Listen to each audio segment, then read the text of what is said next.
ഖുതുബ അറബി ഭാഷയിലാണോ അതല്ല ആ നാട്ടുകാരുടെ ഭാഷയിലാണോ എന്നതിൽ ചില ചർച്ചകൾ നമ്മുടെ നാട്ടിലുണ്ട്. അള്ളാഹുവിൻ്റെ റസൂൽ ഒരൊറ്റ ഖുതുബ പോലും അറബിയല്ലാത്ത ഭാഷയിൽ നടത്തിയിട്ടില്ല. അതുകൊണ്ട് ഖുതുബ അറബി ഭാഷയിൽ വേണം എന്ന് ചിലരെങ്കിലും പറയാറുണ്ട്. റസൂലുള്ളാഹി സ്വല്ലല്ലാഹു അലൈഹി വസല്ലം തങ്ങൾ എല്ലാ സംസാരവും അറബിയാണ്. ഭാര്യയോട് സംസാരിച്ചത് അറബിയാണ്, കച്ചവടം ചെയ്തത് അറബി ഭാഷയിലാണ്, വഅദ് നടത്തിയത്, ഉപദേശം നടത്തിയത് അറബി ഭാഷയിലാണ്, ഖുതുബ നിർവഹിച്ചതും അറബിയിലാണ്.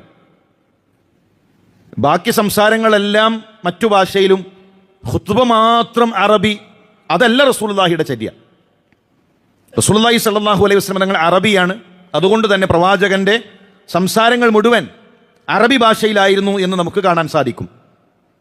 എന്നാൽ റസൂലുള്ളാഹി സ്വല്ലല്ലാഹു അലൈഹി വസല്ലം തങ്ങളുടെ ഒരു ഖുതുബ പോലും പ്രവാചകന്റെ ഓഡിയൻസിന്, സ്വഹാബാക്കൾക്ക് മനസ്സിലാകാത്ത അവസ്ഥയുണ്ടായിട്ടില്ല. അള്ളാഹുവിൻ്റെ റസൂൽ സ്വല്ലല്ലാഹു അലൈഹി വസല്ലം തങ്ങൾ ജീവിതകാലത്ത് നടത്തിയ ഒരു ഉപദേശം പോലും, ഒരു ഖുതുബ പോലും ഇത് ഞങ്ങൾക്ക് മനസ്സിലായില്ല, ഇന്നത്തത് ഞങ്ങൾക്ക് തിരിഞ്ഞില്ല എന്ന് പറയുന്ന അവസ്ഥയുണ്ടായിട്ടില്ല. സ്വഹാബത്തിനത് മനസ്സിലായി. അവർ സംസ്കരിക്കപ്പെട്ടു. ജാഹിലിയത്തിലെ അറബികൾ അവരുന്നതരായി മാറി പ്രവാചകന്റെ ഖുതുബയിലെ ഉപദേശങ്ങളിലൂടെ. അള്ളാഹുവിൻ്റെ റസൂൽ സല്ലല്ലാഹു അലൈഹി വസല്ലം ഖുതുബ കാന ഇദാ ഖതബ ഇഹ്മറത് ഐനാ, റസൂലുള്ളാഹിയുടെ കണ്ണുകൾ ചുവക്കും. ഖുതുബ നിർവഹിക്കുന്ന സമയത്ത് പ്രവാചകന്റെ കണ്ണുകൾ ചുവക്കും. വഅലാ സൗതുഹു, ശബ്ദമുയരും. വസ്തദ്ദ ഗളബുഹു, ശക്തമായ കോപത്തോടുകൂടെ, പറയുന്ന വിഷയത്തിന്റെ ഗൗരവത്തോടുകൂടെ അങ്ങനെയാണ് റസൂലുള്ളാഹി സംസാരിക്കുക.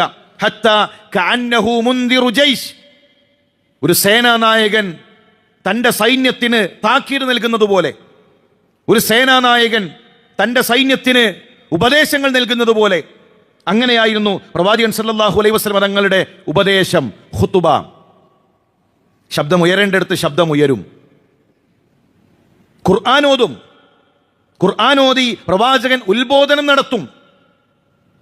ജീവിതത്തിൽ ഒരിക്കൽ ഒരു മലയാള ഖുതുബ ഉള്ള പള്ളിയിൽ നമ്മൾ കയറിയാൽ ഉത്ബോധനം ലഭിക്കും. ആ ഖുതുബയിൽ അള്ളാഹുവിൻ്റെ റസൂൽ സല്ലല്ലാഹു അലൈഹി വസല്ലം തങ്ങളുടെ ഖുതുബയിലൂടെ ഉത്ബോധനങ്ങളാണ് കൈമാറിയത്.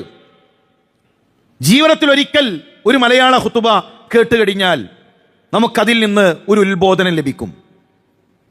30 കൊല്ലവും 40 കൊല്ലവും നമ്മുടെ നാട്ടിൽ അറബി ഭാഷയിൽ ഖുതുബ നടക്കുന്നു. ആ ജീവിതത്തിൽ ഒരിക്കൽ പോലും ഒരു ഖുതുബയിൽ നിന്ന് ഒരു ഉത്ബോധനം പോലും ലഭിക്കാതെ എത്രയോ മനുഷ്യന്മാർ അവരുടെ ജീവിതത്തിലെ വിലപ്പെട്ട ജുമുഅകൾ അവരെങ്ങനെ കടിച്ച് നഷ്ടപ്പെടുത്തിക്കൊണ്ടിരിക്കുകയാണ്. നമ്മൾ മനസ്സിലാക്കേണ്ടത് പ്രവാചകൻ സല്ലല്ലാഹു അലൈഹി വസല്ലം തങ്ങളുടെ ഉപദേശങ്ങളിൽ, ഖുതുബയിൽ മാറ്റങ്ങളുണ്ടായി. ചില ആളുകൾക്കുള്ളൊരു സംശയം, ജുമുഅ 4 റക്അത്ത്, അത് 2 റക്അത്ത് ഖുതുബക്കും 2 റക്അത്ത് നമസ്കാരവും, അങ്ങനെ 4 അല്ലേ? നമസ്കാരം അത് അറബിയിലല്ലേ പാടുള്ളൂ?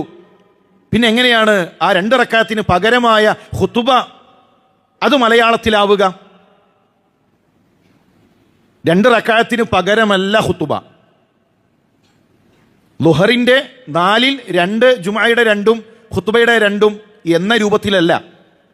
അങ്ങനെ പഠിപ്പിക്കപ്പെട്ടിട്ടില്ല. ഖുതുബയും നിസ്കാരം ഒരുപാട് വ്യത്യാസമുണ്ട്. ഖുതുബ നിർവഹിക്കുമ്പോൾ ഇമാം കിഴക്കോട്ടാണ് തിരിഞ്ഞു നിൽക്കുന്നത്. നിസ്കാരത്തിലോ പടിഞ്ഞാട്ടേക്കാണ്, ഖിബിലയിലേക്കാണ് തിരിയുന്നത്. ഖുതുബ നിർവഹിക്കുമ്പോൾ ആ ഖുതുബ കേൾക്കുന്ന സമയത്ത് വുദൂ നിർബന്ധമില്ല. നിസ്കാരത്തിന് വുദൂ നിർബന്ധമാണ്. വുദൂ നഷ്ടപ്പെട്ടാൽ നിസ്കാരത്തിൽ നിന്ന് തിരിഞ്ഞു പോകണം. നമസ്കാരത്തിൽ അള്ളാഹുവുമായുള്ള മുനാജാത്താണ്, അള്ളാഹുവോടാണ് സംസാരിക്കുന്നത്. ഖുതുബയിലോ യാ ഇബാദല്ലാഹ് ഫത്തഖുല്ലാഹ്, അള്ളാഹുവിൻ്റെ അടിമകളെ നിങ്ങൾ അള്ളാഹുവിനെ സൂക്ഷിക്കണം, ജനങ്ങളോടാണ് സംസാരിക്കുന്നത്.